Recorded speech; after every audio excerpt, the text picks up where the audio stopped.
भगवत गीता प्रथमोऽध्यायः।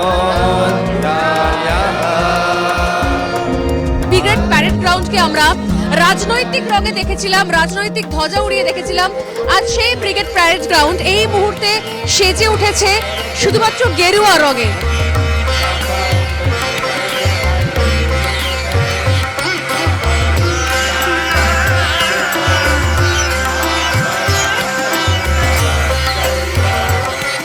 আপনাকে সবসময় দেখি পুরো টিভিতে বা মোবাইলে।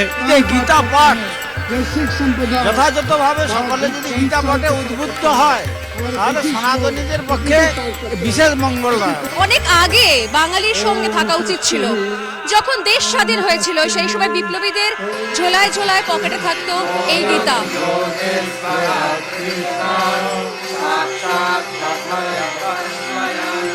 যদিও এটাকে কেন্দ্র করেও কেউ কেউ রাজনীতির অ্যাডভান্টেজ নিতে চাইছেন বা কেউ কেউ চাইছেন যে পুরো বিষয়টাকে গুলিয়ে দেওয়ার। অধর্মের বিরুদ্ধে ধর্মের লড়াই বা অন্যায়ের বিরুদ্ধে ন্যায়ের লড়াইয়ের ক্রমশ পশ্চিমবঙ্গের মানুষজন, সনাতনী হিন্দুরা একটু একটু করে একজোট হচ্ছে। আসলে শিকড়ে ফেরাটা অনেক বেশি জরুরি ছিল নির্বাচন, ভোট, রাজনীতির ঊর্ধ্বে উঠে। तत्पदं दर्शिनं येन तस्मै श्रीगुरवे